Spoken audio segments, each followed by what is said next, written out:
Aujourd'hui, on va voir ensemble le ENJ. Alors, on est en vue daily.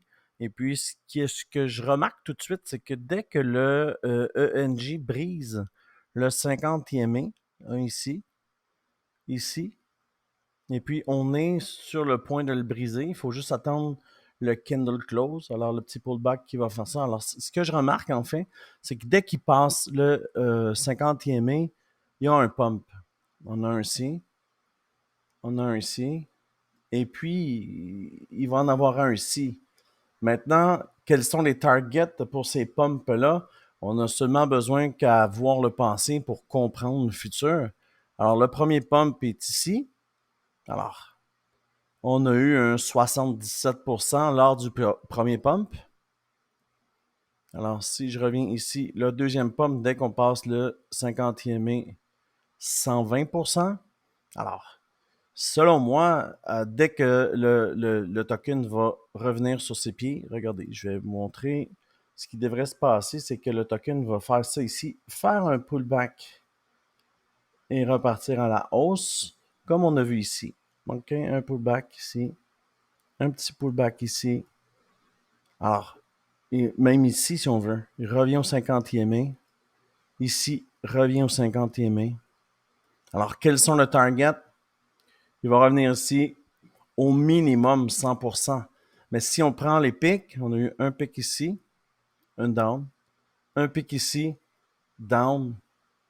Il est probable qu'on vienne toucher les 75 sous ou même les 80 sous ici. Alors, ça nous donnerait quoi? Ça nous donnerait, avec le pullback ici, 50e, un 129%. Puis si on regarde en fenêtre de jour, combien ça prend de temps au token pour pump? Pour atteindre son pic, on parle de 27 jours.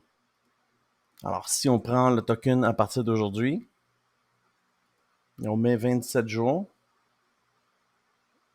ça nous amène aux alentours du 15 juin.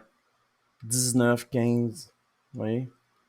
Alors, c'est ma mise à jour sur le ENJ. C'est un token que j'achète personnellement par transparence. Je vous dis, je possède des ENJ. Pourquoi? Ben, il est dans un plus bas et puis il fait de belles structures W. Moi, c'est ce qui m'intéresse, OK? Tentative de revirement. Encore revirement confirmé. Et puis, en plus, on voit ici, regardez, W. Là, il va faire un pullback. Alors, le W va être plus bas. On va faire ça comme ça.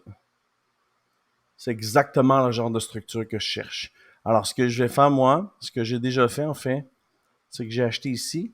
Mais si vous êtes too late, ce que vous pouvez faire, vous êtes tard, ce qui peut être intéressant, c'est de faire un limit order ici. Parce que vous savez que si vous achetez le 50e, qui est cette ligne-là ici, vous achetez ce qui est bon. Regardez ici, 50e, tu ne peux pas perdre. 50e, tu ne peux pas perdre. 50e, tu ne peux pas perdre. Alors, tu mets un limit order, tu attends qu'il pull back, tu achètes ici. Tu peux même faire 2 limit orders pour diviser, faire un DC sur ton entrée. Et après, boing, on cash out. Voilà, c'est ma mise à jour sur le NJ. Si tu aimes ça, abonne-toi à la chaîne. Sinon, suis-moi sur TradingView. Sinon, j'ai un groupe Telegram où je partage toutes ces idées. Merci, à la prochaine.